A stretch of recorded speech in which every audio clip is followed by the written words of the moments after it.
And welcome everyone to day number 8 of our season, June the 1st, a Tuesday card of racing here at Grants Pass Downs. Hope everyone had a pleasant holiday weekend and back to the weekday grind here, but very much looking forward to today's 8-race card. As always, a mix of thoroughbreds and quarter horses.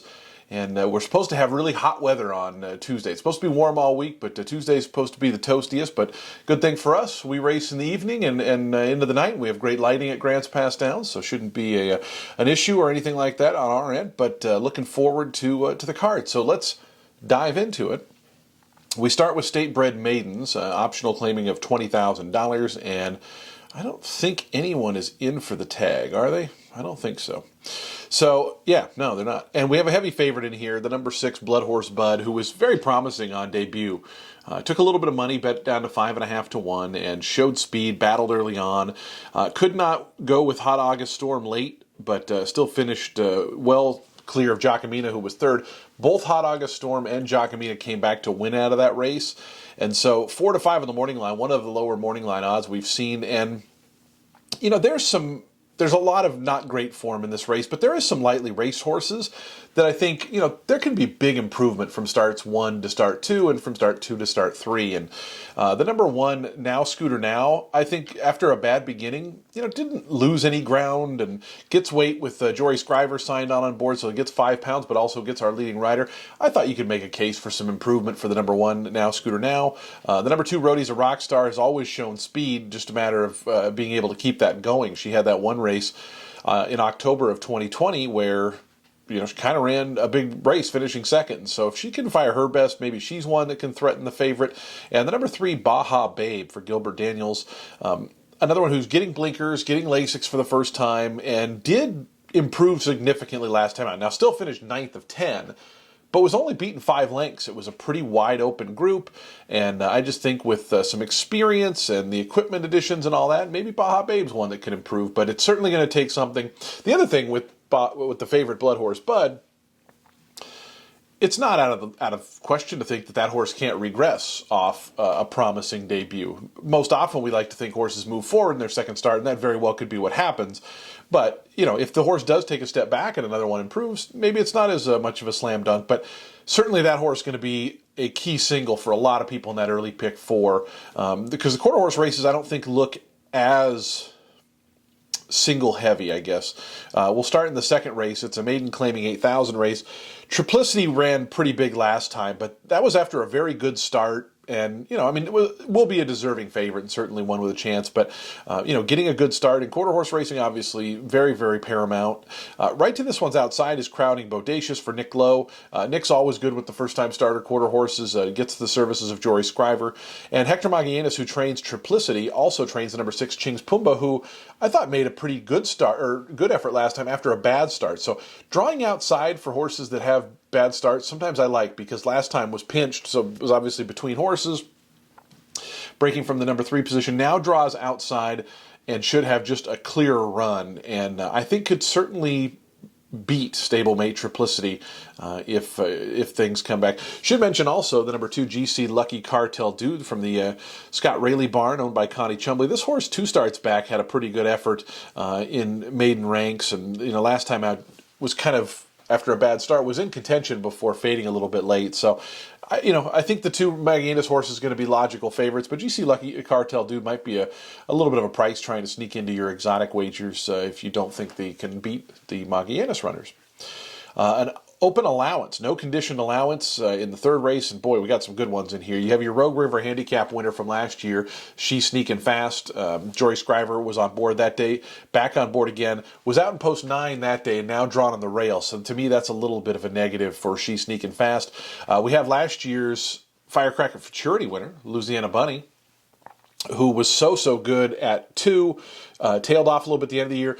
First start just did not really fire at a short price. And so Louisiana Bunny certainly, you know, we've seen 2-year-olds in thoroughbred racing, 2-year-olds in quarter horse racing, you know, they're really good at 2. They don't quite make that next jump up to 3. And she could be a victim of that, or she just maybe needed last race and is ready to fire a big one. I think she's a bit of the question mark in this race. Certainly the favorite is probably going to be JL Rebel, who's now 7 for 15, and Jaime Lopez Sr. and Jr. teaming up. They won the Mail Tribune handicap a couple of weeks ago, beating CM Boom Shakalaka, and this horse has beaten several of these rivals. Has beaten, the number 4, He's a Southern Cartel, 3 out of the last 4 times.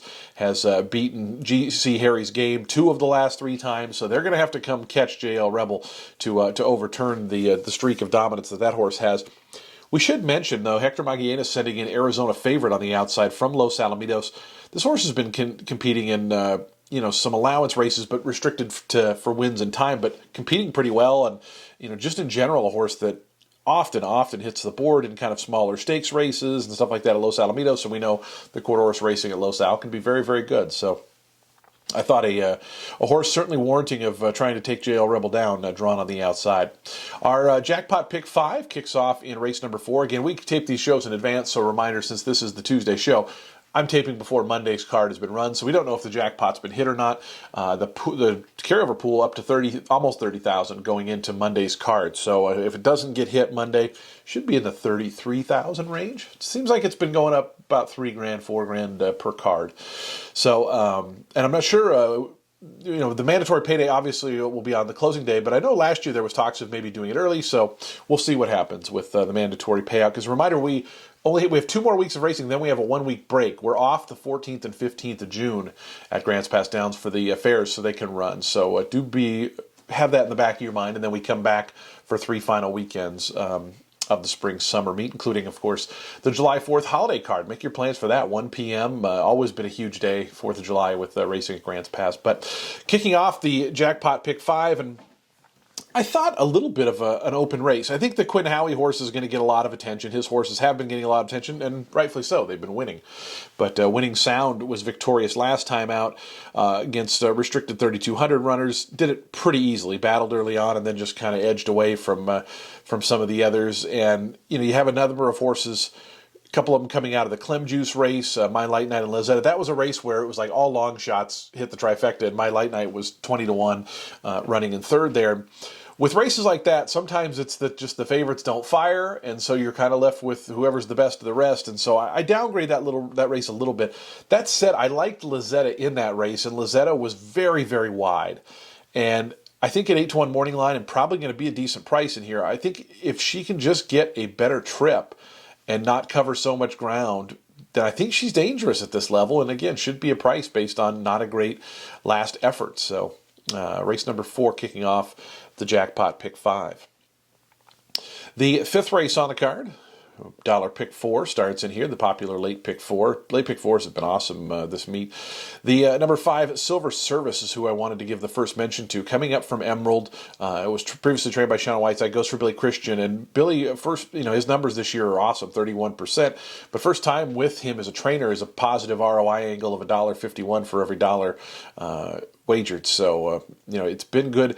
I do think it's interesting, Jory Scriver, who rode the horse, does not hang around. She ends up on the number 6, 7th wave for Jorge Rosales, who was third last time out in a non-winner of 2 lifetime event, as opposed to this one, which is a non-winner of 2 or Oregon-bred non-winner of 3. So a little bit of a tricky condition there, so make sure you pay attention to the conditions as always. But I was kind of trying to figure out where the money was going to go in this race. I suppose 7th wave will probably take the most money. I think the morning line might be right on that. But I thought kind of an open race. I liked Bob again last time, and he ran okay, but didn't really do much firing. I still maintain that he's going to wake up and run a bigger one here one of these times, and so we'll see if it's on Tuesday's card. But kind of a tricky little race. The 6th race on the card starts our late pick 3, and boy, there is a lot of speed on the inside. The number 1, Her Royal Duchess for Cindy Hoover. This horse had never been behind another horse at first call in its first 3 starts, and won 2 starts back. Last time did not make the lead and was in contention going into the turn before fading. And I just wonder, I wanted to say with the inside draw, maybe this horse is going to be a little bit dangerous, can kind of get to the lead going 5 furlongs. But right to her outside is My Girl Coco, who's a fast early horse for Terry Beckner. Beckner horses often have, really good early speed. Hey Wilm is another one who last time flashed good early speed. So there's some heat here early on. Rachel's Lady, I think, is one who likes to be somewhat close up and is coming in from Golden Gate. So I think that horse is going to take a fair bit of money just based off of, could fall into a very good trip in today's sixth race with those three inside speed horses. Maybe she kind of just ducks down to the inside, saves ground on the first turn, looks for room, gone. That being said, I think it's worth noting. So Giacomina was a winner last time out as a maiden, and Jory Scriver had that mount, and she's taking the mount again. She was also on board, Jory was, for a maiden breaker for Sizzling Grace last time out, rallying up the inside. It was actually really, really good. In fact, the comment says perfect rail trip. It was a great ride. Jory chooses the 5 here, Giacomina, and does not ride back on the 7, who gets Mackenzie King, who's off to a fantastic start here as well. But thought it was interesting to know, leading riders often kind of have their say of a lot of the better mounts on the card. I should also mention the number 8, Electric Elizabeta, who took a lot of money last time out and didn't really fire a good one. They had the blinkers. This is first off the claim for Dennis Hurley. Dennis, just a small sample of starters. Of course, a longtime trainer at Portland Meadows, but goes first off the claim here. They do add the blinkers, so we'll see if that makes a difference with Electric Elizabeta in the 6th race. Optional $5,000 claimers in today's 7th race, and Chief's Little Pearl. I don't know what else to say about this horse. She has just been sensational here. Last time going 4.5 furlongs. The fact this horse was even money was shocking to me. I thought the horse should have been 2 to 5. And, it's not often I'll say even money might have been a fair price, but I think it was last time. She's just so fast early on. And, there are a couple other horses in here with a little bit early speed. Hyphy, the 3, has some good early foot. Emma's a Beast has some good early foot. But this race is 5.5, so I guess the distance is a little bit of a question. But that being said, Chief's Little Pearl is 9 for 21 at 5.5 furlongs and has done very well here at Grants Pass Downs, going 5.5 before.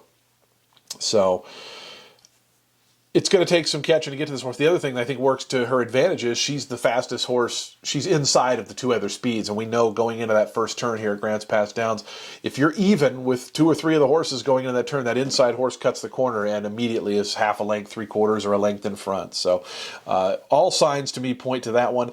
But we should mention Jaded Tiger for Jackie Smith, won the Daily Courier Stakes, had a perfect trip that day. After a bad start last time, still finished 5th and not beaten terribly, but I thought it was, the one in the stakes race was just such a perfect ride and perfect trip. Like, it was inevitable the horse might regress a little bit. And Jory Scriver back on board for that one, and certainly one who deserves a little bit of a mention. I mentioned Emma's Little Beast, who last time out was 4th, actually beat Jaded Tiger, and was a little bit more closer up that time. But a horse who likes to be close up, and maybe is the one that does get kind of first run on Chief's Little Pearl, if Chief's Little Pearl somehow does regress and come back to the field. But that is a big, big question mark. 8th race on the program. We're on 6.5 furlongs, 2,500 non-winners of the year. And I put a little note on #Bay, who, always seems to be forwardly placed and just seems to not really hold on and keep going, but just a very honest horse for this kind of race. I thought it was interesting, number 5, Jersey Red. Gabe Williams claims this horse last time out and ran okay behind Bobby Magic and Shaka Zulu. It was kind of a strung out group.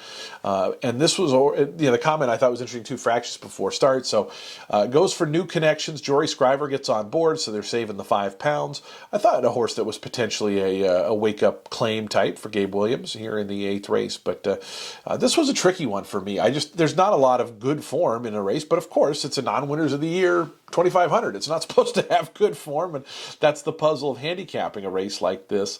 The other one I thought maybe was a little bit interesting was the one Rain On, who going 6.5 last time was kind of dueling for the lead before fading a little bit, but kind of, I don't know, just seemed to keep battling a little bit, and I thought that was noteworthy, and it was the first local start, and so maybe a little bit of a wake-up possibility here in the 8th and final. So just a quick preview of today's Tuesday card, starting off the month of June. Wish everybody the best of luck. Don't forget to head to gpdowns.com for more information about all things Grants Pass Downs, and we'll see you at the races, 5:15, first post for a Tuesday.